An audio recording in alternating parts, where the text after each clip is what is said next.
ngasi live puraga laksari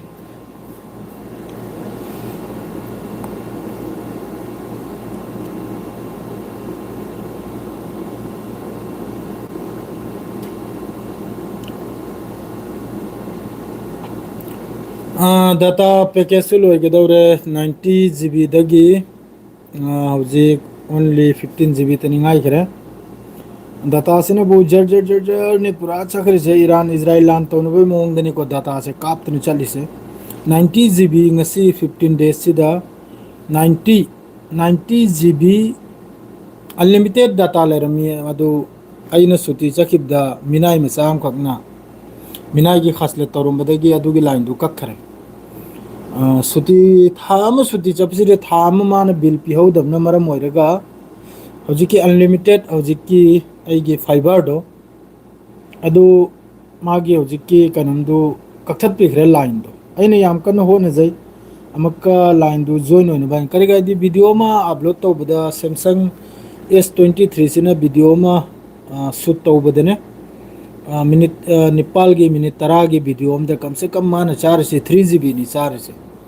3 GB 4 GB क्रक चल लिया आपने वीडियो 8 मिनट की वीडियो था करेगा दी फुल HD अल्ट्रा HD तक क्रक नहीं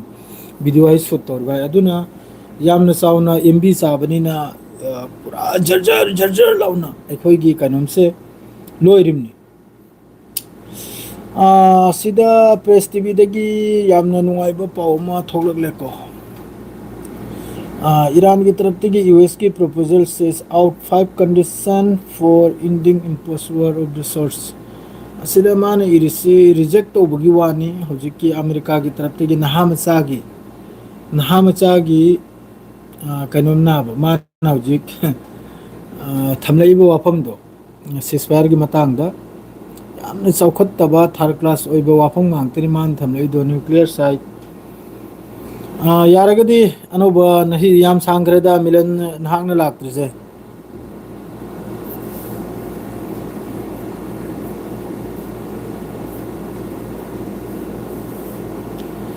ईरान की अमेरिका की तरफ से प्रस्ताव हजिकी मागे 15 पॉइंट दो अदु ईरान की तरफ से रिजेक्ट तौखरेगा लांच लेपै दमकता ईरान की तरफ से 5 पॉइंट नि मखोय दे पीखरिसे 5 पॉइंट से याब तारगदी लान लेपले ईरान की तरफ से यामना इंपोर्टेंट नि हजिकता लांसी फिफम हम चाद्रे लांसी यामना हेंजलकपगी फिफम निको मखोल खर ngangbra एसी थारे हजिकता ड्यूटी दे चंगजलैमनी अदुननी हजिकता ड्यूटी दे चंगजलैमनी अदुननी इसनो मयाम यार मखै लाइव असी शेयर तो थोकिरमु अमसुंग सब्सक्राइब तो विरंबा सुकाव को विरमगनु इसनो मयाम अदु अइना अदुम यंगमनी याखोयगी मरोल दी तिन्नबा हाइबा तारे को मरी सु थोकनबा हाइबा तारे याखोयगी हजिकि मणिपुर दे लैरिबा असम दे लैरिबा कसार दे लैरिबा मफम दे लैरिबा याखोयगी इसनाव सुहाय मरुक नि सुहाय ई सुनि हाय को मयामना अदुम हाइनबदा मैतै मचा करिगुनो सब्सक्राइब अमसुंग फॉलो सि तौबिरक्तने मखोयबो कहीं इज्राइल क्रक सपोर्ट तो रिब्जालो अमेरिका क्रक सपोर्ट तो रिब्जालो मैते इसनाव मखैसे अय मखोय दु लम पामनी ने नखोय ने सपोर्ट तो ज्ञान खजितंग तावने लम पामनी ने नखोय बो लम पामना बा सब्सक्राइब तो विरम द्रसु कमेंट्री फजबम तो बिरक पे आइदोना हां लम पामनी तिनरुनो मखोय दुगा लम याम साथिन पामनी हजि फेसबुक आइदा मिनाई खर में यामना कन्न कन्न पोस्ट खर तौरगा अदरेदी फोटो खर नपचले कमेंट तौरिए अदु एंगलम में निनी हमनी येंगजरम ले मैती पांगल की तरफ तगी ngasi di blog tawjalam le ngasi di makoy ahum mari du aina blog tawjalam le kari gaib di hinjelak pom yaure over confidence am tawkhalak laba photo krak se napsal lega madre di post krak se tawrak pane comment section dane comment box ta blog tawjalam le दो हजिकी मखोयगी 15 से न ममांगी video रे सो हाबलममनि को मखोयगी point 15 से point खरम सिदा हाइबनु थामगी सिसफायर नाम चारो लफोय इलेगा थेमी bro Iran सिबु थामगी सिसफायर आइग्रा तखलमिदो hi bro नाय को इस सिदा मक्तंग पॉइंट खक्त सिलखी के को मैं यारे हजिकती Jameson Singh thank you bro US Iran ceasefire तौरे सु ईरान नदी अदुम इजराइल दा तौदेदा सिस्फायर करा कराई दे ओइरमनदो मनुंग दा लोइना लान तौरी अदुदा अमेरिका ना ट्रम्पना हाइदोखिबा इस्लाम की हेंदगी अखोइगी इकाइबा मसी लानसी धर्म की लोंदा ललकपा हौरिसी ब्रो कोक अमता थादरबो है येंगो लानसी अहमबा हौबदगी मखोइगी सेनेटर नापित अमा लई अमेरिका मनुंग दने नापित मिनाय अम लई अदुना हाइरबसी अखोइगी धर्म की लान हाइग्रे धर्म युद्ध ने आइना मान हाइदोकलमनि अहमदा सिदा जायोनिस अमसुंग ख्रिस्टियनिटी अमसुंग इस्लाम की अनीसिगी मरक्तसी धर्म युद्ध है अहमद मकोइना पाउसी पिथोकलमनिको अमेरिका की तरफ से अदरे हजिकते नईबा हौरमनिना हौजी ईरान की सु इजराइल की हौजी इंटरसेप्टर माद्रेदी मकोइगी एयर डिफेंस सिस्टम अमफाव थबक सुद्रे हजिकता थबक अमफाव सुद्रमनि असिगी तंजासिरे ईरान ने सेसफायर तौदर से करिगिना हबिरकमनि ईरान ने सेसफायर तौदर से करि मरमगुना हजिक लान ngambam kanda aina laksaba kanda lan lepkodor se karigina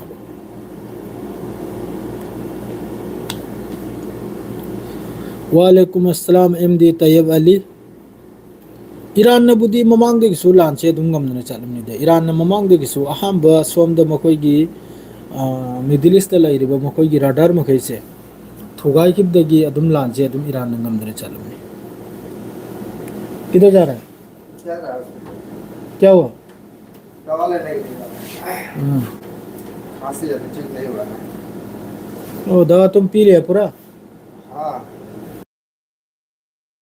आज सेकंड वक्त ना को ब्रो में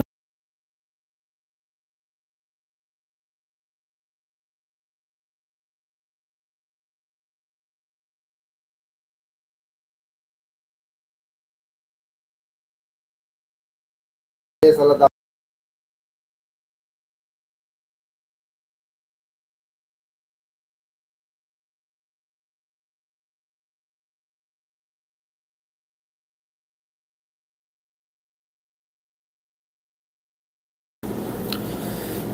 न्यूक्लियर वार लागतोरो खंगदे इस्लाम इस्लाम प्रेम खंगदे को न्यूक्लियर वार से करगे दी मफम कयाम दा मखोन लाब्रा न्यूक्लियर की मतंग दसु वारी सानबगी अदुम पावलै को कुएट लोमदो इगरा अमरोमदो इगरा न्यूक्लियर स्ट्राइक लाप तारगदी करी मोंग दे हिंगनी करी मोंग दे कोइसे कनिम तौने हबदो अदुगी ट्रेनिंग पीबगी फिफम सु लै को मादुगा हौजिक की जिस तरह अमेरिका की तरफ तगी माना 15 पॉइंट है नकरा हाइरइसे असी करिगुंबा यादबा खोतबा लेरगदी तुंगदा लानसी अमका चावनो लाकपगी फिफम अम लैयाबा अदो ईरान की तरफ तगी क्लियर वानी ईरान की तरफ तगी मिडिल ईस्ट तगी अमेरिका की बेस अमसुंग अमेरिका की मोय पुनमक थोकपा माद्रेदी न्यूक्लियर की मरमदा वा ngang मिसाइल की मरमदा वा ngang असिनि चिंगबा मयाम माद्रेदी ईरान मनुंगदा जोतो सोखरिबा जोतो मांगरिबा असि पुनमक्सी सिगी ममल कनम तौरंबा असिगुम मयाम लयाबा माद्रेदी ईरान की मथकते जो पाबंदी लगाइदना थमिसे असि पुनमक्से हताइबा असिगुम पॉइंट मयाम लयाबा असिगी मखादनी हौजिक वारी पुनमक कुमधरकदरसे ईरान इजराइल की मकोई की सिसफायर सिदा दुगु यामना उसित थोइददननी डोनाल्ड ट्रम्प ना हौजिक nganglakhrije थाम की सिसफायर 30 डेज की सिसफायर अदुगा मकोई ना हारिसनबु ईरान की न्यूक्लियर फैसिलिटी लेरि मखैसे सोमदनबु नतान्स लेरे इस्फहान लेरे मदुगा फोर्डो लेरे असि मखैसे पूरा डिस्ट्रॉय तौबा अदुगा यूरेनियम इन्वेस्टमेंट तौदुना लेरिदो हौजिकी 40% ला 60% ला 70% ला 400 किलो की मथक्तनी लेरिसे असि पूरा सिन्नबा मखोइदा अमेरिका अमसुंग हौजिकी मखोइगी IAEA हाइना इंटरनेशनल एटॉमिक एनर्जी हाइना अदुगुम ग्रुप तो अदरो सिन्नबा माद्रेदी ईरान की मिसाइल रेंज से अंदर लिमिट माने कइनो इजराइल योहलनु सिनी इजराइल योहंदबी बस ईरान मनुंग सिखता अदु ओइहलबा माद्रेदी तुंगदा यूरेनियम इन्वेस्टमेंट तौदबा अद्रेदी हौजिकी मखोइगी करी कवी है ममिंग डॉक्टर काउखरे दो बुशेर हर मफम सिदा पावर प्लेन नाबा न्यूक्लियर पावर प्लेन नाबा सिदा अखोइगी इलेक्ट्रिक सप्लाई इलेक्ट्रिक पावर सेमबगिसे असि कइनम तौबा अमेरिका बु याहुलबा सिकुंबा कनम ngang को मोइन हजिक थांगदोरैसे वालेकुम अस्सलाम माशाअल्लाह चाक चार ब्रो चाक चाद्रि हजिक त ngasi दे ड्यूटी हौरे पुंग 5:30 दे ड्यूटी लोइरिमनी अयुक पुंग 9 दगी ꯑꯗꯣ ꯍꯧꯖꯤꯛ ꯆꯪꯖꯜꯂꯛꯏꯁꯤꯅꯤ 5:30 ꯂꯣꯏꯔꯒ ꯆꯪꯖꯜꯂꯛꯑꯒ ꯈꯣꯡ ꯈꯨꯠ ꯍꯥꯝꯂꯦ ꯃꯥꯏ ꯃꯤꯠ ꯇꯥꯔꯦ ꯑꯗꯨꯒ ꯂꯥꯏꯚꯁꯤ ꯊꯣꯛꯂꯝꯃꯒ ꯍꯥꯏꯅ ꯆꯪꯖꯜꯂꯛꯏꯁꯤని ꯃꯌꯥꯝꯗ ꯀꯗꯥꯏꯗꯤ ꯅꯣꯡꯃꯒꯤ ꯊꯣꯛꯍꯧꯗ꯭ꯔꯗꯤ ꯑꯅꯥꯕꯒꯨꯝꯕ ꯑꯃ ꯑꯣꯏꯔꯦꯀꯣ ꯐꯤꯕꯝꯁꯦ ꯌꯥꯔꯤꯃꯈꯩ ꯂꯥꯏꯚꯁꯤ ꯌꯦꯡꯉꯨ ꯃꯌꯥꯝ ꯁꯦꯌꯔ ꯇꯧꯊꯣꯛꯄꯤꯔꯝꯃꯨ ꯑꯅꯧꯕ ꯌꯥꯎꯔꯒꯅꯕ ꯁꯕꯁꯀ꯭ꯔꯥꯏꯕ ꯇꯧꯁꯤꯟꯕꯤꯔꯝꯃꯨ ꯑꯩ ꯁꯕꯁꯀ꯭ꯔꯥꯏꯕꯁꯤ ꯌꯥꯝꯅ ꯍꯥꯏꯗꯕꯅꯤꯀꯣ ꯑꯗꯨꯃꯛꯄꯨ ꯖꯤꯁꯇꯔ ꯌꯦꯡꯂꯤꯕ ꯀꯩꯅꯣꯝꯁꯤꯒ ꯑꯗꯨꯒ ꯅꯣꯟ ꯁꯕꯁꯀ꯭ꯔꯥꯏꯕꯔꯁꯦ ꯌꯥꯝ ꯁꯥꯊꯤꯅ ꯌꯥꯝꯂꯛꯑꯕ ꯀꯔꯝꯕ ꯖꯥꯇꯤ ꯑꯣꯏꯔꯤꯕꯅꯣ ꯀꯔꯝꯕ ꯄꯥꯡꯒꯜ ꯑꯣꯏꯔꯤꯕ꯭ꯔꯥ ꯃꯩꯇꯩ ꯑꯣꯏꯔꯤꯕ꯭ꯔꯥ ꯑꯇꯩ ꯖꯥꯇꯤ ꯑꯣꯏꯔꯤꯕ꯭ꯔꯥ ꯑꯁꯤꯗꯤ ꯈꯪꯗ꯭ꯔꯦꯀꯣ ꯑꯗꯨꯒ ꯍꯧꯖꯤꯛꯀꯤ ꯗ ꯚꯣꯏꯁ ꯑꯣꯐ ꯀꯧꯂꯒꯤ ꯆꯥꯛ ꯆꯥꯗ꯭ꯔꯤ ꯏꯇꯥꯎ ꯆꯥꯗ꯭ꯔꯤ ꯆꯥꯔꯅꯤ ꯁꯥꯏꯠ ꯂꯣꯏꯅ ꯑꯃꯦꯔꯤꯀꯥꯅ ꯃꯈꯣꯏꯒꯤ ꯊꯟꯅ ꯍꯥꯠꯇꯣꯛꯄ ꯍꯧꯔꯦ ꯁꯤ ꯁꯣꯁ ꯑꯩꯈꯣꯏꯒꯤ ꯃꯨꯁꯂꯤꯝꯗꯤ ꯀꯔꯤꯝꯇ ꯈꯪꯗ꯭ꯔꯦ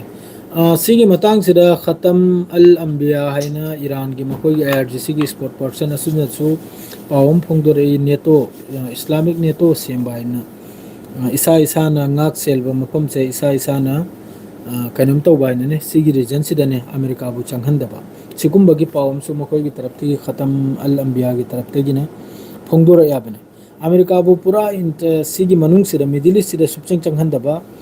ꯑꯗꯩꯗꯤ IRGCꯒꯤ ꯇꯔꯞꯇꯒꯤ ꯄꯣꯏꯟ ꯑꯅꯤꯅꯦꯀꯣ ꯅꯦꯚꯤ ꯑꯃꯁꯨꯡ ꯃꯈꯣꯏꯒꯤ IRGCꯒꯤ ꯇꯔꯞꯇꯒꯤ ꯍꯥꯏꯔꯤꯁꯤꯅꯕꯨ ꯃꯈꯣꯏꯒꯤ ꯃꯤꯠꯌꯦꯡꯁꯦ ꯑꯦꯕ꯭ꯔꯥꯍꯥꯝ ꯂꯤꯡꯀꯣꯟ ꯍꯥꯏꯅ ꯃꯈꯣꯏꯒꯤ ꯏꯌꯥꯔꯀ꯭ꯔꯥꯐ ꯀꯦꯔꯤꯌꯔ ꯑꯁꯤꯗꯁꯨ ꯃꯈꯣꯏꯒꯤ ꯄꯨꯔꯥ ꯇꯥꯔꯒꯦꯠꯅꯤ ꯏꯔꯥꯟꯒꯤ ꯃꯤꯠꯌꯦꯡꯁꯦ ꯃꯤꯠ ꯀꯨꯞꯇꯕꯤ ꯌꯦꯡꯉꯤꯕꯅꯤ ꯑꯗꯨꯒ ꯍꯧꯖꯤꯛ ꯃꯤꯗꯜ ꯏꯁꯇ ꯖꯤꯁꯇꯔꯥ ꯑꯃꯦꯔꯤꯀꯥꯒꯤ ꯐꯣꯔꯁ ꯗꯤꯄ꯭ꯂꯣꯏ ꯇꯧꯔꯤꯁꯦ ꯃꯈꯣꯏꯒꯤ ꯈꯥꯎ ꯄꯥꯏꯕ ꯃꯈꯩꯒꯤ ꯗꯦꯁꯇꯅꯦ ꯑꯁꯤꯁꯨ ꯄꯨꯔꯥ ꯃꯤꯠꯌꯦꯡꯅꯤ ꯑꯗꯨꯒ IRGCꯒꯤ ꯇꯔꯞꯇꯒꯤ ꯍꯥꯏꯔꯤꯁꯤꯅꯕꯨ ꯃꯈꯣꯏꯒꯤ ꯁꯪꯁꯠꯀꯤ ꯌꯥꯝꯅ ꯃꯃꯤꯡ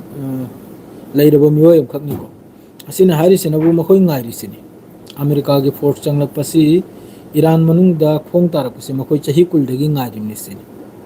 ꯆꯍꯤ 10ꯗꯒꯤ ꯃꯈꯣꯏ ꯉꯥꯏꯔꯤꯕꯁꯤꯅꯤ ꯑꯃꯦꯔꯤꯀꯥꯒꯤ ꯑꯃꯨꯛꯇꯪ ꯐꯣꯔꯁꯁꯤ ꯆꯪꯂꯛꯇꯅ ꯏꯔꯥꯟ ꯃꯅꯨꯡꯁꯤꯗ ꯂꯥꯟ ꯇꯧꯔꯕꯁꯤ ꯂꯣꯏꯅ ꯇꯥꯕꯨꯠꯇ ꯍꯜꯍꯜꯒꯅꯤ ꯁꯤꯅꯤ ꯑꯗꯩꯗꯤ ꯑꯔꯥꯡ ꯅꯍꯜ ꯌꯥꯝꯅ ꯀꯟꯅ ꯅ꯭ꯌꯨ ꯌꯣꯔꯛ ꯇꯥꯏꯝꯁꯇꯒꯤ ꯐꯣꯡꯗꯣꯔꯛꯄ ꯄꯥꯎ ꯑꯃꯅꯕꯨ ꯁꯤꯒꯤ ꯔꯤꯖꯟꯁꯤꯗ ꯍꯧꯖꯤꯛ UAE ꯑꯃꯁꯨꯡ ꯑꯃꯦꯔꯤꯀꯥ ꯁꯤ ꯑꯩꯈꯣꯏꯅ ꯂꯩꯔꯤꯕ ꯃꯐꯝꯁꯦ ꯂꯥꯟ ꯌꯥꯎꯔꯛꯑꯅꯤ ꯁꯤꯅꯤ ꯑꯁꯤꯒꯤ ꯄꯥꯎꯁꯤ ꯂꯣꯏꯅ ꯐꯦꯛꯅꯤ ꯍꯥꯏꯕꯗꯤ ꯏꯖꯔꯥꯏꯜ ꯑꯃꯁꯨꯡ ꯑꯃꯦꯔꯤꯀꯥꯒꯤ ꯇꯔꯞꯇꯒꯤ ꯑꯂꯥꯟꯕ ꯄꯥꯎ ꯁꯟꯗꯣꯛꯄꯅꯦꯕ ꯁꯤꯒꯤ ꯍꯧꯖꯤꯛꯀꯤ ꯇꯧꯅꯔꯤꯁꯤꯗ ꯑꯃꯦꯔꯤꯀꯥ UAE ꯌꯥꯎꯔꯛꯑꯅꯤ ꯑꯗꯩꯗꯤ ꯑꯩꯈꯣꯏꯅ ꯂꯩꯔꯤꯕ ꯃꯐꯝꯁꯤ ꯌꯥꯎꯔꯛꯑꯅꯤ ꯈꯔꯅꯤ ꯃꯃꯥꯡꯗ ꯌꯥꯝꯅ ꯀꯟꯅ ꯄꯥꯎ ꯁꯟꯗꯣꯛꯈꯤꯕꯅꯕꯅꯤ ꯑꯗꯨ ꯂꯣꯏꯅ ꯃꯆꯤꯟ ꯊꯤꯕ ꯄꯥꯎꯅꯤ ꯁꯤꯅꯤ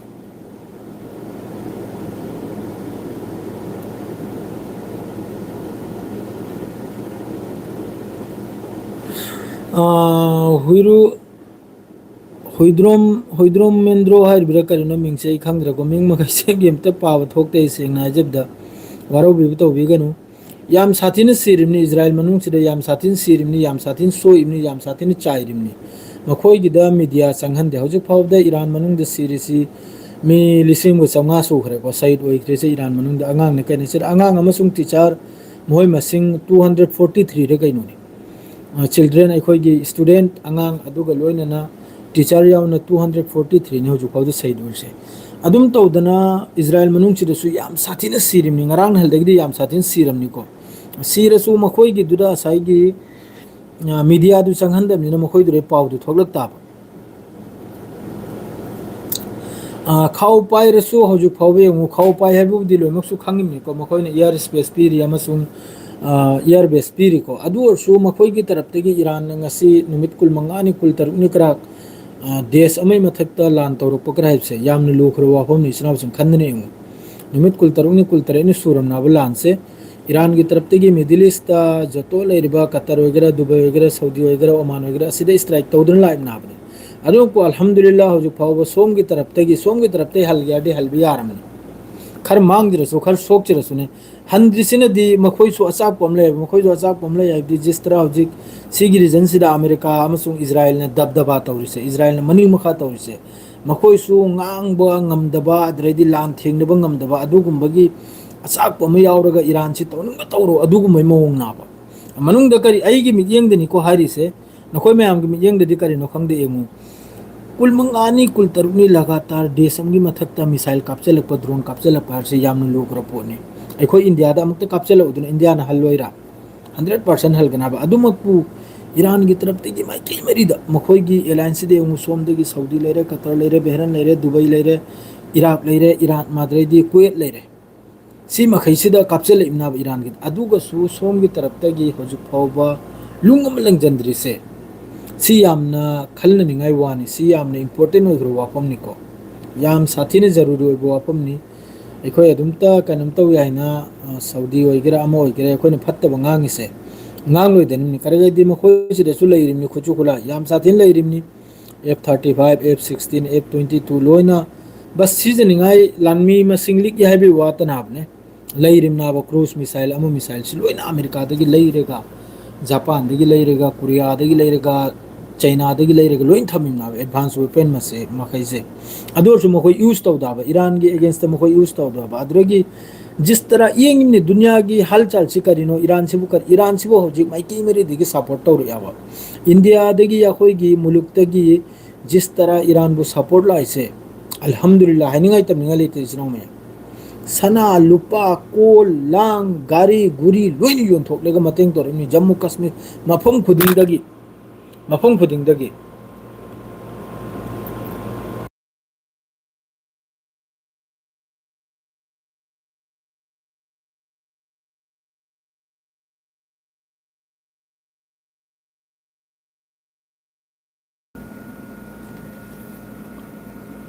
अरब यूएई लांदे डायरेक्ट यावरकनी थाजरे यावरोइदे अदुम सिंगांगनि अदुगी पाव मखैदु सोमगी अरब की न्यूज़ मखैदा अदुगी पावदु यावदाबा अदुगी हजिकी मखोइना नल स्टेटमेंट अमा पावदाबा बस अदुदा yung asi punmakse America amasung Israel gi मखोइगी यामना लाइना गल्फ सिबु मिडिल ईस्ट सिबु यामना लाइना सीजनबगी मओंगदना मखोइन तौरैसे यामना लाइना हाबदि मखोइना साननिंगबै मओंगदा सानबा अदुइ मओंगदना जथ्रैसे मखोइ मखैसे लान यावरेबा अदुगा जिस तरह हजिक ईरान की तरफ तगी मखोइना साइगी अमेरिका ना पिरकपा मखोइगी कनमदो 15 पॉइंट दो अदु याम साथिन नोक नखरे ईरान ना ओइदा पादबा बेवकूफ की सिसफायर ने बेवकूफ हाइबदु याम साथिना बेवकूफनी अदुगी सिसफायर मखोइना पुरैदो अदैदी मखा थंगबदनबु हौजिक मखोइगी इजराइल की मिटयेंगसी ईरान दना ताबने ईरान ददी हौजिक सो हाइरियाबने हिजबा लेबना कनम की तरफ तगी इजराइल की तरफ ते हाइरिसनबु कनमने सिसफायर तौग्रसो अमेरिका ने सिसफायर तौग्रसो अखोइदी लान लेबलो याइना करिगैदी सोमदा इंगेज थंबैदमक्ता सोमदा लेबनान द मखोइन हौजि लान तौरसे लेबनान काबगम लौजल खरे मयाम खंगब्रा खंगद्रिब्रा सोमदा ईरान इजराइल तौरिंगैदने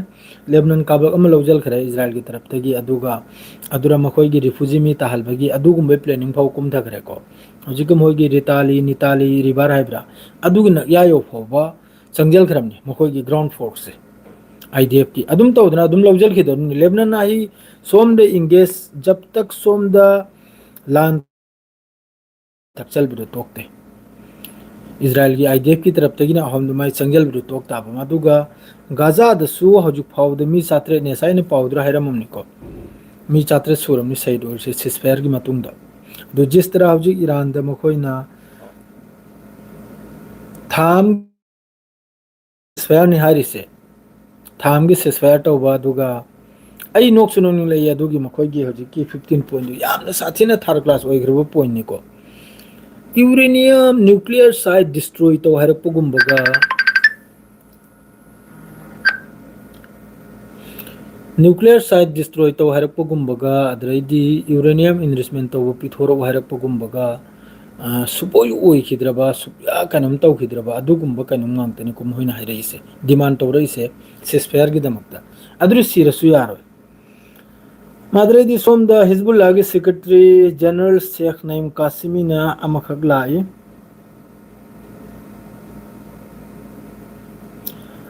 कनम की तरफ तगी मागी हजिक तो मावा से तलुन मोहन फावरई को हिजबुल्लाह की कनम निको लीडर नी शेख नईम कासिम से वादी यामना सौन ngang की हल खंगल बदी यामना फैयाबने तौनरी माई थोकपा याम साथिन तौनरी हिजबुल्लाह की तरफ तगी सुबलेब लेपते को रॉकेट कापचल बे सुबलेब लेपते हाइबदुबु एकदम सेकेंड हम लेपत्रिम हिजबुल्लाह की तरफ तगी मान हारिसिनबु ईरान ने याम फजन लेसन लाइक ताकपीरिसिनी अमेरिका बु मान हारिसे ईरान ने लाइक ताकपीरिसिनी अदुना सिकुम वांग तने अदरे सोमना मक्का कइनो हारिसे वेस्टर्न इराक ता हाई पाउसे करिगनो ओनो रखते को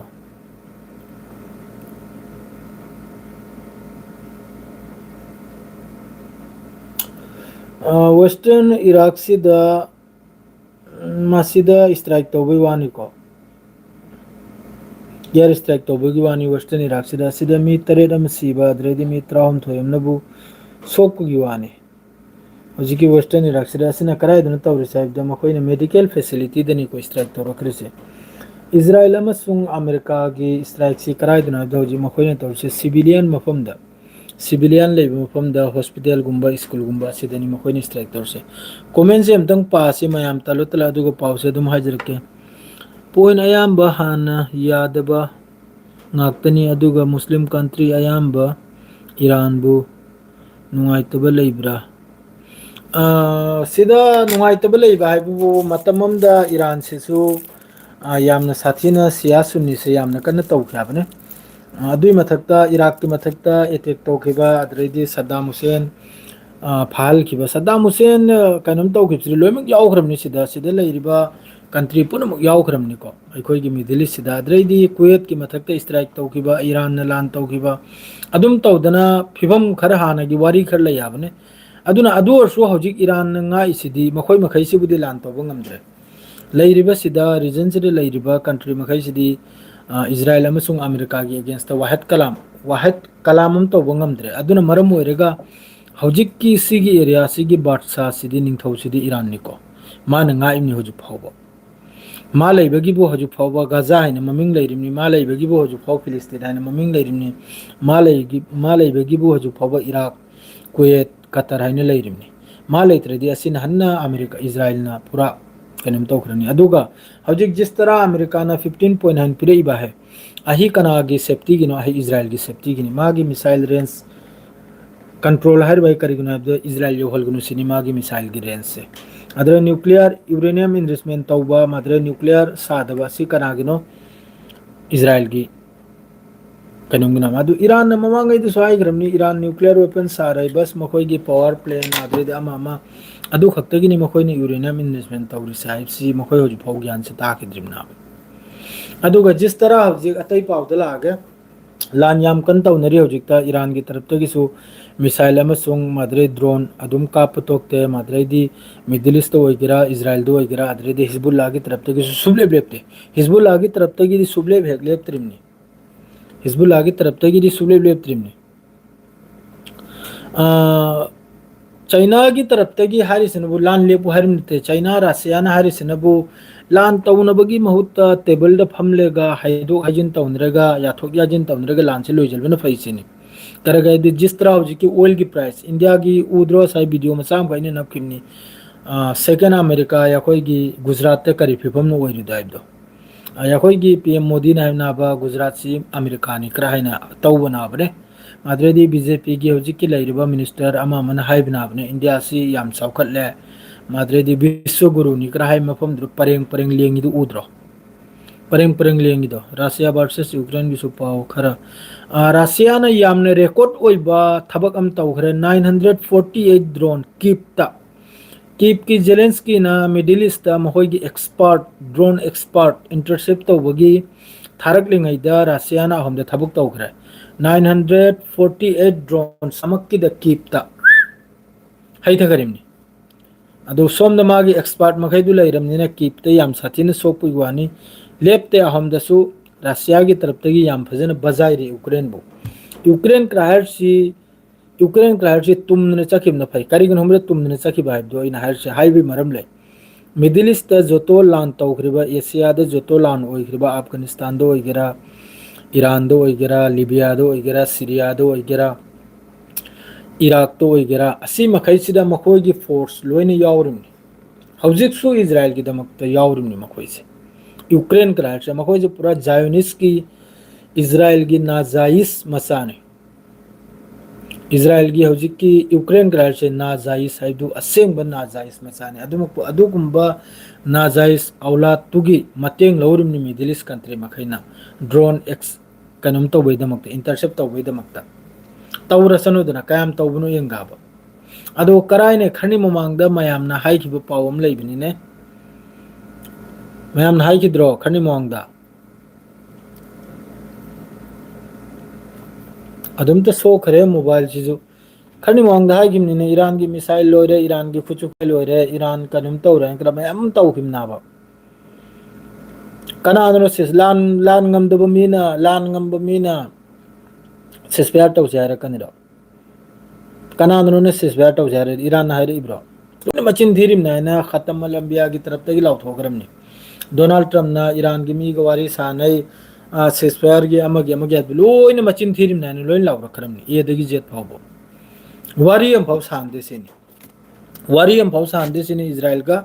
वारी हम फाव तौंदे सिनी सिस्पेयर की मतंग मखोई रेगुलर तौनिया ईरान की तरफ तक लान से रेगुलर चथनी सिनी कुनो सिस्पेयर तो वाले थे मखोई ईरान की तरफ तक जिस तरह ईरान की सुप्रीम लीडर IRGC की मकोक चिंगलब कया यामना नुंगसीजरबा अली लारिजानी अदुगुममी ईरान की सुप्रीम लीडर अली खमनी अहल 86 ईयर सूरबा अहल यामना साथीना बुजुर्ग अदुगुम्मीदु सही तौखरेगा सुमक्तमान 30 देश की सिस्पेयर तौसरगा तौखरेदी ईरान जु चचखरेजनी मरायनी सेंगनाइदा ईरान की दमक्तसु याखोइना दियम वाबी मथौ तादरे असु यामना लीडर मकोक चिंगबा मखै सही तौथोगिबे मतुंग दसु हौजी अमका सिस्पेयर ने ईरान ने चोंगजनना तौरोदी यार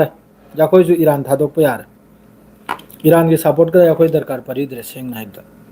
करेगा जिस तरह अमक की स्ट्राइक गुल्ली मारो सुप्रीम लीडर सु गुल्ली मारो अली लारिजानी सु गुल्ली मारो अंगांग पिकलब चामग हुमफुतरा मरफू स्कूल अमदे स्ट्राइक तौरगा सही तौथोखरिदो अदुगी लमन खुमलब्राने मानकते सिस्पेयर तौदोरसे अदुगी लमन खुम मथौता जो ईरान ना होजी की जो थमलिबा मागी पॉइंट मंगा से अमेरिका थोको मिडिल ईस्ट की मिसाइल प्रोग्राम द खुद थिंगजलक्तबा न्यूक्लियर प्रोग्राम द खुद थिंगजलक्तबा अमांगबा असोकबा लोइन सिंगलंबा असिगुंबा पॉइंट मखैसे याबई मतुंग सिस्पेयर तौरसु लेमजै अइगे हिसाबता अदुगा हौजिक माना थामगे सिस्पेयर माद्रेदी यूरेनियम असिदी मयाम यानिरो हौजिक अमेरिका ना थांगलेबो वफमसी नखोय मयाम के कमेंट देम तंग हाइबिरो अबने थामगे सिस्पेयर न्यूक्लियर प्लेस लोइन कनम तौबा डिस्ट्रॉय तौबा यूरेनियम पिथोरकपा यूरेनियम इनवेस्टमेंट तौदबा मिसाइल रेंज कोमी हेलबा न्यूक्लियर बॉम्ब सादबा असिना चिंगबा माद्रेदी स्ट्रेट ऑफ हार्मोस हांगदोकपा एनी करिमत सर्ट यावदबिदा असि पुनमक्सी यारकनिरो अंता हाइबिरो उमया कमेंट हाइबिरकनो ईरान न सिगुंबा पॉइंट सि यानिरा यारकनिरो अमेरिका न थमलिबा 15 पॉइंट सि यारकनिरो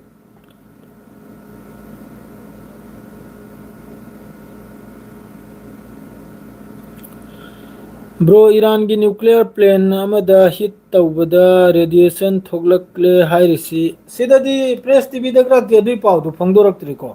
वो करोमदगी फोंदोरइनो आइसु खंगदेको हजु फाउबा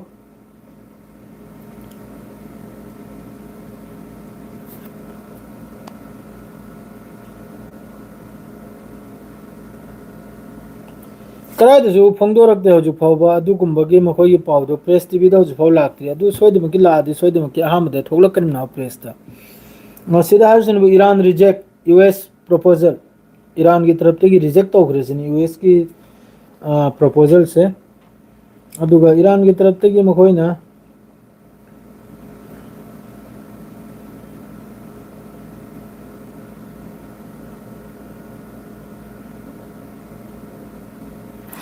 नाको सिदा पॉइंट मागी ईरान की तरफ से पॉइंट मंगा मा स्टेट ऑफ कनम सिदा थांगलइए असी अमतंग आई पाथोरखिगे मोइगी करिना माने इरेसे आरबी नसु इरखरे ज्ञानम तादरे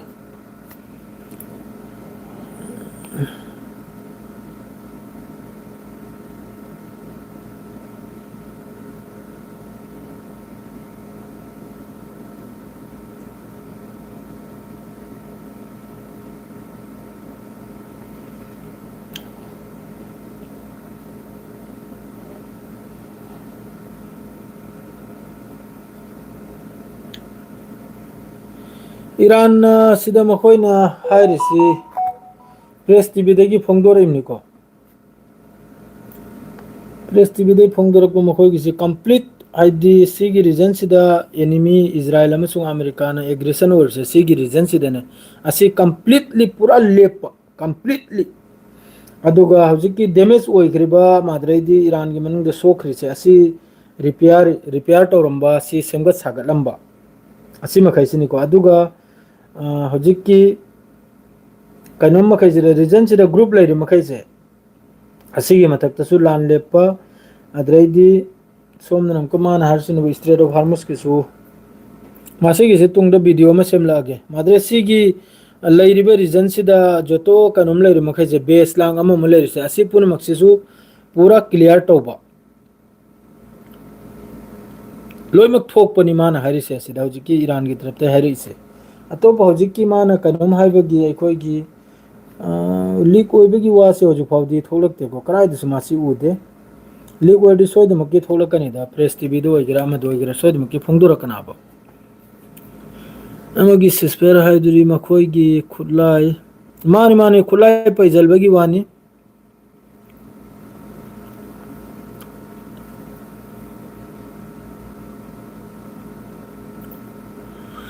ꯁꯤꯗ ꯂꯣꯏꯅꯃꯛꯀꯤ ꯀꯣꯃꯦꯟꯁꯤꯁꯨ ꯑꯩ ꯄꯥꯔꯦꯀꯣ ꯑꯩꯅ ꯁꯤꯗ ꯂꯣꯏꯅꯃꯛꯀꯤ ꯍꯦꯟꯅ ꯍꯔꯥꯎꯖꯈꯤꯕ ꯍꯥꯏꯕꯨ ꯑꯩꯈꯣꯏ ꯏꯟꯗꯤꯌꯥꯒꯤ ꯇꯔꯞꯇꯒꯤ ꯖꯤꯁꯇꯔꯥ ꯖꯃꯨ ꯀꯥꯁꯃꯤꯔ ꯃꯐꯝ ꯀꯌꯥꯗꯒꯤ ꯏꯔꯥꯟꯒꯤ ꯃꯇꯦꯡꯒꯤ ꯊꯣꯛꯂꯛꯏꯕ ꯍꯥꯏ ꯂꯣꯏꯅꯃꯛꯅ ꯑꯃꯠꯇ ꯑꯣꯏꯔꯒ ꯑꯁꯤꯗ ꯑꯩꯅ ꯌꯦꯡꯉꯤꯕꯅꯤ ꯌꯨꯇꯨꯕꯁꯤꯗ ꯑꯣꯏꯒꯦꯔꯥ ꯃꯗꯩꯗꯤ ꯐꯦꯁꯕꯨꯛꯇ ꯑꯣꯏꯒꯦꯔꯥ ꯑꯩꯈꯣꯏꯒꯤ ꯃꯅꯤꯄꯨꯔ ꯂꯣꯝꯗ ꯂꯩꯔꯤꯕ ꯑꯁꯥꯝ ꯂꯣꯝꯗ ꯂꯩꯔꯤꯕ ꯑꯩꯈꯣꯏꯒꯤ ꯃꯩꯇꯩ ꯏꯆꯤꯟ ꯏꯅꯥꯎ ꯃꯈꯩꯁꯦ ꯁꯤ ꯃꯈꯩꯁꯤ ꯏꯖ꯭ꯔꯥꯏꯜꯕꯨ ꯁꯞꯄꯣꯔꯠ ꯇꯧꯔꯤ ꯃꯥꯜꯂꯦ ꯏꯖ꯭ꯔꯥꯏꯜ ꯑꯃꯦꯔꯤꯀꯥꯕꯨ ꯑꯩ ꯋꯥꯈꯜꯗ ꯃꯈꯣꯏ ꯃꯈꯩꯁꯦ ꯀꯔꯤꯒꯤꯗꯤ ꯃꯈꯣꯏꯒꯤ ꯀꯣꯃꯦꯟ ꯑꯃ ꯑꯅꯤꯈꯛꯄꯨꯗꯤ ꯁꯤꯗ ꯌꯥꯎꯔꯤꯀꯣ ꯂꯥꯏꯔꯤꯛ ꯂꯥꯏꯁꯨ ꯍꯩꯕ ꯃꯔꯨꯞ ꯃꯇꯥꯡ ꯈꯔꯝꯗꯤ ꯌꯥꯎꯔꯤ ꯃꯩꯇꯩ ꯃꯆꯥ ꯑꯩꯒꯤ ꯐꯦꯁꯕꯨꯛꯁꯤꯗꯁꯨ ꯌꯨꯇꯨꯕꯇꯁꯨ ꯃꯈꯣꯏ ꯃꯈꯩꯗꯤ ꯑꯆꯨꯝꯕꯅꯤ ꯑꯆꯨꯝꯕꯗꯅꯤ ꯃꯈꯣꯏꯅ ꯁꯞꯄꯣꯔꯠ ꯇꯧꯔꯤꯁꯦ ꯏꯔꯥꯟꯕꯨ ꯌꯥꯝ ꯐꯖꯅ ꯁꯞꯄꯣꯔꯠ ꯇꯧꯔꯤ ꯑꯗꯨꯒ ꯃꯁꯤꯡ ꯌꯥꯝꯃꯤꯕꯅꯤ ꯃꯈꯣꯏꯅ ꯌꯥꯝ ꯁꯥꯊꯤꯅ ꯃꯈꯣꯏꯗꯤ ꯆꯣꯡꯊꯣꯔꯛꯇꯅ ꯑꯩ ꯋꯥꯈꯜꯗ ꯏꯔꯥꯟꯕꯨ ꯁꯞꯄꯣꯔꯠ ꯇꯧꯒꯅꯤꯕꯅꯤ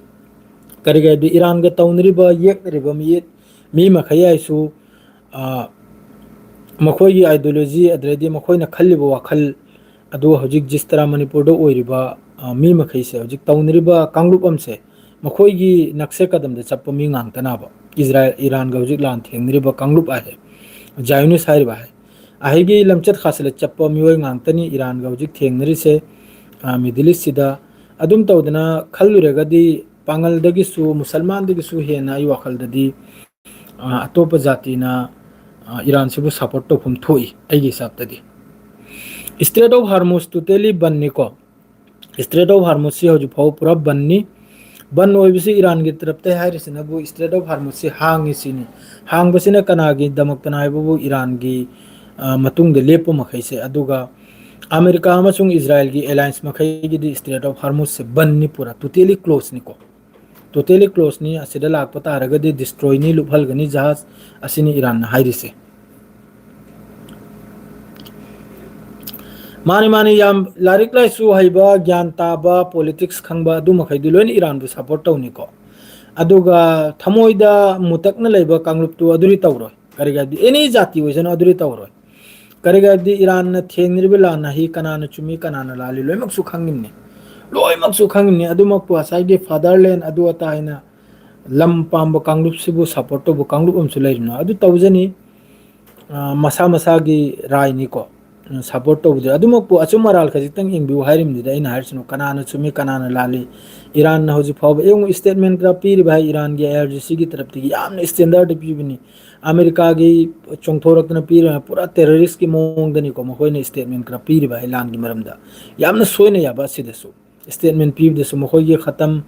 ꯑꯜ ꯑꯝꯕꯤꯌꯥꯒꯤ ꯇꯔꯞꯇꯒꯤ ꯈꯔ ꯏꯁꯇꯦꯠꯃꯦꯟ ꯄꯤꯔꯛꯏꯕ ꯌꯥꯝꯅ ꯁꯥꯊꯤꯅ ꯏꯁꯇꯦꯟꯗꯔꯗꯅ ꯄꯤꯔꯛꯏꯕ ꯍꯥꯏ ꯖꯤꯁꯇꯔꯥ ꯑꯩꯈꯣꯏꯒꯤ ꯏꯟꯗꯤꯌꯥꯒꯤ ꯄꯤꯕꯒꯨꯝꯅ ꯑꯗꯨꯒ ꯑꯃꯦꯔꯤꯀꯥꯒꯤ ꯇꯔꯞꯇꯒꯤ ꯃꯈꯣꯏꯒꯤ ꯄꯦꯟꯇꯥꯒꯣꯟ ꯑꯗꯩꯗꯤ ꯍ꯭ꯋꯥꯏꯠ ꯍꯥꯎꯁ ꯑꯃꯗꯒꯤ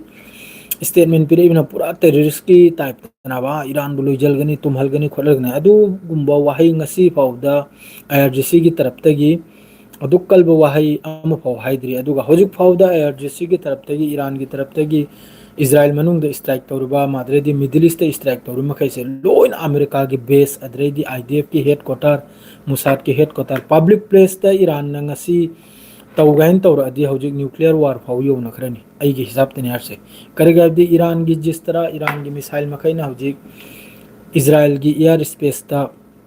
ꯐ꯭ꯔꯤꯗ ꯆꯠꯂꯒ ꯍꯤꯠ ꯑꯣꯏꯔꯤꯕ ꯍꯥꯏ ꯌꯥꯝꯅ ꯉꯛꯅꯤꯡꯉꯥꯏꯅ ꯃꯈꯣꯏꯒꯤ ꯗꯤꯐꯦꯟꯁ ꯁꯤꯁꯇꯦꯝ ꯂꯣꯏ ꯂꯣꯏꯈ꯭ꯔꯦ ꯃꯈꯣꯏꯒꯤ ꯑꯦꯔꯣ ꯃꯥꯗ꯭ꯔꯩꯗꯤ ꯊꯥꯔ ꯄꯦꯇ꯭ꯔꯤꯌꯣꯠ ꯑꯥꯏꯔꯣꯟ ꯗ꯭ꯔꯣꯝ ꯑꯁꯤ ꯄꯨꯡꯂꯣꯏ ꯂꯣꯏꯈ꯭ꯔꯦ ꯗꯤꯁꯇ꯭ꯔꯣꯏ ꯄꯨꯔꯥ ꯑꯣꯏꯈ꯭ꯔꯦ ꯔꯥꯗꯥꯔ ꯐꯥꯗꯔ ꯂꯣꯏ ꯆꯥꯏꯗꯅ ꯂꯣꯏꯈ꯭ꯔꯕꯅꯤ ꯖꯕ ꯇꯛ ꯃꯈꯣꯏꯅ ꯃꯄꯥꯡꯒꯜ ꯀꯜꯂꯝꯃꯤꯁꯤ ꯀꯔꯥꯏꯗꯅꯣ ꯍꯥꯏꯕꯗ ꯃꯤꯗꯜ ꯏꯁꯇ ꯃꯈꯣꯏꯒꯤ ꯔꯥꯗꯥꯔ ꯂꯩꯔꯤꯕ ꯃꯇꯝꯗꯣ ꯑꯗꯨꯗꯅꯤ ꯃꯈꯣꯏꯅ ꯃꯄꯥꯡꯒꯜ ꯀꯜꯂꯝꯃꯤꯁꯦ 5,000 ꯀꯤꯂꯣꯃꯤꯇꯔꯒꯤ ꯔꯦꯟꯖ ꯐꯥꯎꯕ ꯀꯩꯅꯣꯝꯅ ꯏꯟꯇꯔꯁꯦꯞꯅꯤ ꯍꯥꯏ ꯑꯗꯨꯅ ꯁꯤꯒꯅꯦꯜꯗꯣ केस तौरगा मादुगा इजराइल दा थारिमनाबा ईरान दगी मिसाइल लाखरायना अदुगा अहम दे सेम सादना मखोयगी इंटरसेप्टर जी अदु कापखलेगा लौथरिमनाबा अदुगुम्बा फास्ट सिग्नल पिनिंगाई पोतु ईरान की तरफ तगी ममि तांगल करे हौजिक जॉर्डन मनुंगसिदा यामना कन्ना नैनरी जॉर्डन सिदा याम कन्ना ईरान की ड्रोन अमसुंग मिसाइल सि जॉर्डन दगी इंटरसेप्ट तौबगी वानिको असिसु जॉर्डन की मथक्ता सोयदमकी एक्शन लाकनी तपनेंगना करे दिलान से लोइद्री अमेरिका की तरफ तगी सीजफायर नाइन चोंगिमनी ईरान की तरफ ते हजु फाउ सीजफायर की लान लेपै करिमता लेइद्री करे दी जिस तरह ईरान की मकोक चिंगनबा मखै शहीद तौग्रिबा अंगांग मयम शहीद तौग्रि सिगी लमन पूरा ओइद्रियाबा सिगी लमन लोइबगी मतुंगदा तुंगदा करा दी ईरान लांगला इसी सांगलाबा ईरान अमेरिका का लान थेंगनबगी लांगला इसी मादुगा जिस तरह अमेरिका ना सिगी मिडिल ईस्ट मागी यूरोप लंगथेक्लेगा मिडिल ईस्ट फाउबा इंडिया ओइगेरा अतै अतै ओइगेरा माना जिस तरह मनमानी माना कनम तौरिसे मी महगी ममी से थुपलमना थाव लोगनु चागनु थक्कनु तौगनु माना थिंगिंगबता तारीफ लगानिंगले लगाइबा लौथोकनि लौथोकबा मनिंग मखासे अदु एकदम उपोजुक्त है वो कारक मागी दंदी से पीरिमनाबा अंदे मतांग से कारक है वो अलेप चैबुल से ईरान की तरफ ते तारमना हिजबुल्लाह की तरफ ते तारमना हिजबुल्लाह की रॉकेट हौजिक मफुंग खुदिंग हिट ओइरिमनी अदु फावबो इंटरसेप्ट तौबो ngamdre अमक्कीदा कापचले इसे रॉकेट कुंट्रा निफु यांखै सुम मित्तुमे कापचले इबनी मागी आयरन ड्रोम ड्रो कयानो ने मागी मिसाइल यावरिदो इंटरसेप्टर मिसाइल यावरिदो कुलनिंगाय कुंट्रा कापचले पुरो कुल कापथोकरसु अमकदि सिलबदी मथौ तायदना तरा आमदी हिट ओइराबा कुलमे इंटरसेप्ट लौखरसु तरा आमदी हिट ओइराबा अदुम तौदना लान से ईरान की तरफ ते सिले इसे यामना मकोक लेना यामना तपने इंगनी अहांबा राडार ठोगाइरे इंटरसेप्टर लोइजले एयर स्पेस फ्री ओइरे अदुइ मतुंगदा ngasi पाव तारे बु ईरान की F-14 हाइब्रा कनो फाइटर अम खकना मखोगी F-35 फाउबा ईरान की एयर स्पेस तगी तानबगी वानी हाइरिसे ईरान की एयर स्पेस तेहरान मथक्तगी F-35 ईरान की फाइटर जेट न तानबगी वानी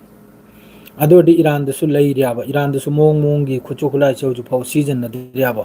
हौजिकते ईरान न काबलेइबा मिसाइल मखैसे मचा नत्राबा सो सो बुंगांगतनाबा मखोगी सजिल करा हैरिदु 2000 किलो पुबो वार head ngantanaba adugumdunaba hojik tawreise aside yangu lairiba middle east arab country makai si tawro iran gi mathak talan tawro makhoi so achak pale jis tarah hoji philistine da tawriba west bank da tawriba lebanon da tawriba asi punmak se makhoi su urimni adui mathakta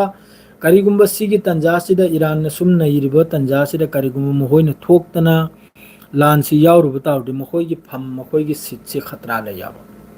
makhoi gi kursi se tekpagi khatra la yaba kari gaibdi somda mi khar sokjrasu mi khar sijrasu public punamak iran gi support tanaba edagi jet phawba sida lairiba middle east lairiba region sida lairiba country punamak se makhoi gi hukumat makhoi gi ningthau makhaina america amasung israel gi khau pairasu public matung da laiba force tagi hauna public misam dagi hauna full iran gi support tanaba edagi jet phawba asigumba sisu makhoi loina monitor tawruni yengimni public sigi mursi karinoina si matang jada iran gi mathakta lan tawrodi kari oina dum hoi ju khangyaba ha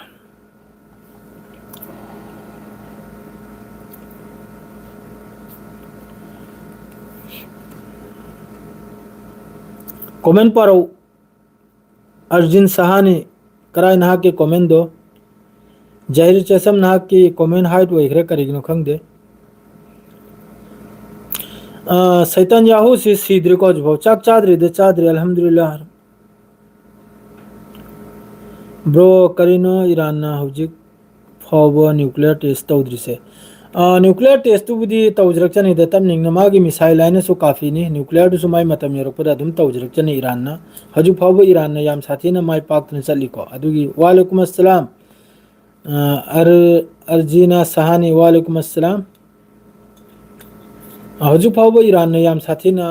Israel की मथकता America की base मखै सिना मखोई की missile सिना ने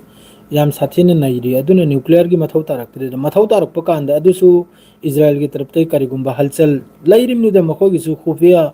a lot Pammi मयामम लैरिमनि Israel न करि step लौरकनी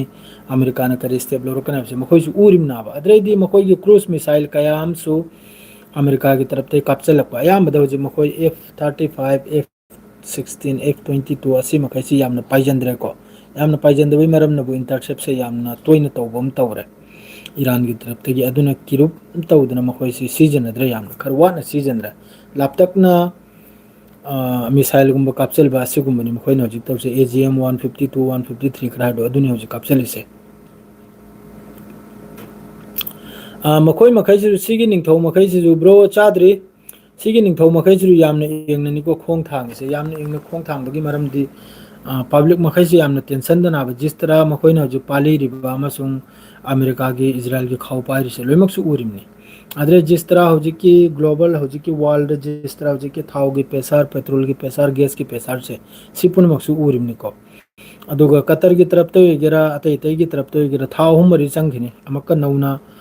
oil product ꯑꯣꯏꯒꯦꯔꯥ gas product ꯑꯣꯏꯒꯦꯔꯥ ꯑꯁꯤ ꯃꯈꯩꯁꯤ ꯇꯧꯔꯛꯄꯗ ꯁꯤꯁꯨ ꯀꯩꯅꯣꯝꯒꯤ ꯇꯔꯞꯇꯒꯤ ꯏꯟꯇꯔꯅꯦꯁꯅꯦꯜ ꯑꯦꯅꯔꯖꯤ ꯃꯈꯣꯏꯒꯤ ꯇꯔꯞꯇꯒꯤ ꯐꯣꯡꯗꯣꯛꯄ ꯄꯥꯎꯅꯤꯀꯣ ꯊꯥꯅꯤ ꯄ꯭ꯂꯥꯟ ꯑꯣꯏꯒꯦꯔꯥ ꯑꯃ ꯑꯣꯏꯒꯦꯔꯥ ꯑꯁꯤ ꯃꯈꯩꯁꯤ ꯁꯦꯝꯒꯠꯂꯛꯄꯗ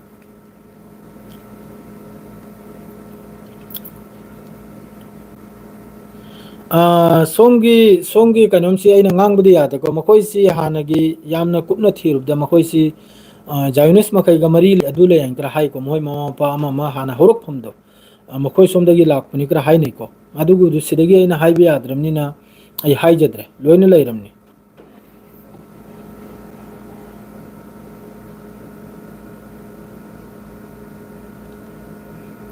ꯀꯦꯁ ꯑꯧꯂꯥꯠꯁꯤ ꯌꯥꯝꯅ ꯁꯥꯎꯔꯛꯈ꯭ꯔꯦ ꯀꯔꯤꯒꯤꯅꯣ ꯈꯪꯗꯦ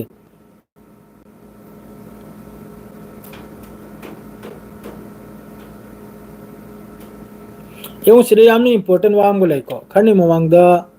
ꯅꯣꯔꯠ ꯀꯣꯔꯤꯌꯥꯒꯤ ꯇꯔꯞꯇꯒꯤ ꯖꯄꯥꯟꯒꯤ ꯁꯦꯗ ꯃꯤꯁꯥꯏꯜ ꯈꯔ ꯀꯥꯞꯆꯤꯟꯈꯤꯕꯁꯤꯅ ꯀꯔꯤꯒꯤꯅꯣ ꯍꯥꯏꯕꯗ ꯑꯗꯨꯒꯤ ꯃꯇꯥꯡꯗꯨꯗ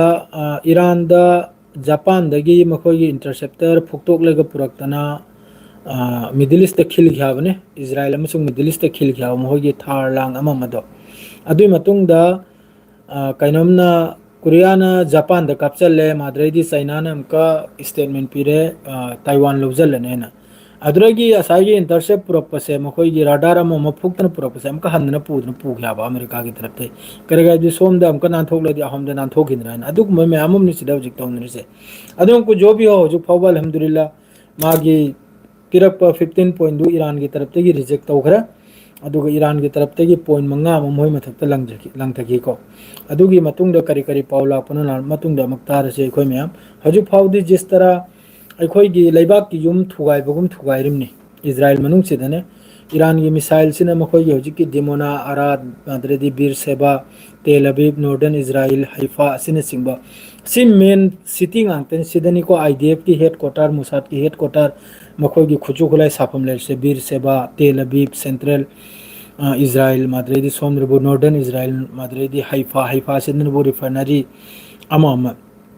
ꯑꯗꯨꯒ ꯏꯖ꯭ꯔꯥꯏꯜ ꯃꯅꯨꯡꯗ ꯂꯣꯏꯅꯃꯛ ꯍꯦꯟꯅ ꯄꯋꯥꯔ ꯒ꯭ꯔꯦꯗ ꯑꯣꯏꯔꯤꯁꯤ ꯀꯗꯥꯏꯗꯅꯣ ꯍꯥꯏꯕꯗ ꯍꯩꯐꯥꯁꯤꯗꯅꯤ ꯃꯐꯝ ꯑꯃꯈꯛꯇꯅꯤꯀꯣ ꯏꯖ꯭ꯔꯥꯏꯜ ꯃꯅꯨꯡꯁꯤꯗ ꯂꯣꯏꯅꯃꯛ ꯍꯦꯟꯅ ꯆꯥꯎꯅ ꯄꯋꯥꯔ ꯑꯩꯈꯣꯏꯒꯤ ꯏꯂꯦꯛꯇ꯭ꯔꯤꯛ ꯁꯄ꯭ꯂꯥꯏ ꯄꯤꯔꯤꯁꯦ ꯃꯗꯨꯅꯅꯤ ꯅꯍꯥꯟ ꯏꯔꯥꯟꯒꯤ ꯇꯔꯞꯇꯩ ꯅꯈꯣꯏꯅ ꯑꯩꯈꯣꯏ ꯃꯊꯛꯇ ꯇꯧꯔꯛꯑꯗꯤ ꯑꯩꯈꯣꯏꯁꯨ ꯅꯈꯣꯏ ꯃꯊꯛꯇ ꯇꯧꯅꯤ ꯍꯥꯏꯕꯗꯣ ꯏꯔꯥꯟꯒꯤ ꯃꯤꯁꯥꯏꯜ ꯑꯃꯇꯩ ꯃꯊꯧꯅꯤ ꯏꯖ꯭ꯔꯥꯏꯜ ꯄꯨꯔꯥ ꯑꯟꯙꯀꯥꯔꯗ ꯆꯠꯈꯤꯗꯧꯔꯤꯕꯅꯤ ꯑꯃꯝꯕꯗ ꯆꯠꯈꯤꯗꯧꯔꯤꯕꯅꯤ ꯑꯗꯨꯒꯨꯝꯕꯗꯨ ꯌꯦꯡꯂꯒꯅꯤ ꯍꯧꯖꯤꯛ ꯂꯥꯟꯁꯦ ꯀꯨꯝꯊꯔꯛꯏꯁꯦ ꯖꯣꯕꯤ ꯍꯣ ꯑꯜꯍꯝꯗꯨꯂꯤꯜꯂꯥ ꯃꯌꯥꯝꯅ ꯃꯇꯦꯡ ꯇꯧꯔꯤ ꯏꯔꯥꯟꯒꯤꯗꯃꯛꯇ ꯏꯟꯗꯤꯌꯥꯗꯒꯤ ꯌꯥꯝ ꯐꯖꯅ ꯃꯇꯦꯡ ꯇꯧꯔꯤ ꯃꯤꯑꯣꯏ ꯄꯨꯝꯅꯃꯛꯅ ꯖꯥꯇꯤ ꯄꯨꯝꯅꯃꯛꯅ ꯑꯜꯍꯝꯗꯨꯂꯤꯜꯂꯥꯅꯤ ꯃꯥꯏ ꯄꯥꯛꯂꯦ ꯍꯧꯖꯤꯛ ꯐꯥꯎꯗ ꯏꯔꯥꯟꯅ ꯖꯤꯁꯇꯔꯥ ꯑꯃꯦꯔꯤꯀꯥꯅ ꯂꯥꯏꯅ ꯈꯜꯂꯨꯕꯗꯣ ꯍꯧꯖꯤꯛ ꯆꯥꯔꯤꯕꯅꯤ ꯂꯥꯏꯅ ꯈꯜꯕ ꯑꯗꯨ ꯌꯥꯝ ꯁꯥꯊꯤꯅ ꯂꯥꯏꯅ ꯏꯖ꯭ꯔꯥꯏꯜꯁꯤ ꯒꯖꯥꯒꯤ ꯃꯑꯣꯡꯗꯅꯤ ꯄꯤꯔꯝ ꯈꯥꯟ ꯍꯧꯖꯤꯛ ꯐꯥꯎꯕ ꯄꯨꯔꯥ ꯒꯖꯥꯒꯤ ꯃꯑꯣꯡꯗꯅꯤꯀꯣ ꯃꯈꯣꯏꯒꯤ ꯖꯤꯁꯇꯔꯥ ꯇ꯭ꯋꯤꯇꯔꯗ ꯐꯣꯇꯣ ꯃꯆꯥ ꯂꯥꯛꯏꯕ ꯍꯥꯏꯗꯤ ꯄꯨꯔꯥ ꯒꯖꯥꯗꯒꯤꯁꯨ ꯍꯦꯜꯂꯦ ꯌꯥꯝ ꯁꯥꯊꯤꯅ ꯏꯔꯥꯟꯒꯤ ꯃꯤꯁꯥꯏꯜ ꯇꯥꯐꯝꯁꯦ ꯒꯖꯥꯗ ꯐꯥꯎ ꯑꯗꯨꯝ ꯑꯣꯏꯗꯦꯀꯣ ꯄꯨꯔꯥ ꯄꯨꯈ꯭ꯔꯤꯒꯨꯝꯅ ꯍꯟꯗꯣꯛꯏꯕꯅꯤ ꯏꯔꯥꯟꯒꯤ ꯃꯤꯁꯥꯏꯜꯅ ꯍꯤꯠ ꯑꯣꯏꯐꯝꯁꯦ ꯋꯥꯔ ꯍꯦꯠꯁꯤꯅ ꯊꯦꯡꯐꯝꯁꯦ ꯑꯗꯨꯝ ꯇꯧꯗꯅ ꯃꯌꯥꯝ ꯑꯃꯅꯤ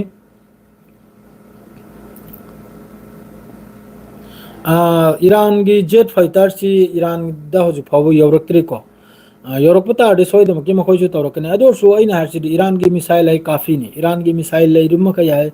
ꯈꯨꯔꯝ ꯁꯦꯍꯔ ꯀꯗꯔ ꯁꯖꯤꯜ ꯑꯁꯤ ꯃꯈꯩꯁꯦ ꯐꯠꯇ ꯑꯁꯤ ꯃꯈꯩꯁꯤ ꯏꯟꯇꯔꯁꯦꯞ ꯇꯧꯕ ꯃꯈꯣꯏꯒꯤ ꯕꯥꯞꯀꯤ ꯈꯨꯃꯇ ꯅꯠꯇꯦ ꯋꯥꯔꯜꯗ ꯂꯩꯔꯤꯕ ꯋꯥꯔꯜꯗ ꯂꯣꯏꯅꯃꯛ ꯍꯦꯟꯅ ꯃꯃꯤꯡ ꯂꯩꯕ ꯏꯟꯇꯔꯁꯦꯞꯇꯔꯁꯤ ꯊꯥꯔ ꯀꯔꯥ ꯍꯥꯏꯔꯤꯕ ꯑꯦꯔꯣ ꯀꯔꯥ ꯍꯥꯏꯔꯤꯁꯤꯅꯕ ꯄꯦꯇ꯭ꯔꯤꯌꯣꯠ ꯀꯔꯥ ꯍꯥꯏꯔꯤꯁꯤꯅꯕ S-400 ꯀꯔꯥ ꯍꯥꯏꯔꯤꯁꯤꯅꯕ ꯁꯤꯅ ꯐꯥꯎꯕ ꯏꯟꯇꯔꯁꯦꯞ ꯇꯧꯕ ꯉꯝꯕ ꯃꯤꯁꯥꯏꯜ ꯅꯠꯇꯦ ꯏꯔꯥꯟꯗ ꯂꯩꯔꯤꯕ ꯌꯥꯝꯅ ꯃꯇꯤꯛ ꯃꯒꯨꯟ ꯆꯥꯎꯈ꯭ꯔꯕ ꯌꯥꯝꯅ ꯄꯋꯥꯔꯐꯨꯜ ꯑꯣꯏꯈ꯭ꯔꯕ ꯃꯤꯁꯥꯏꯜ ꯉꯥꯛꯇꯅꯤ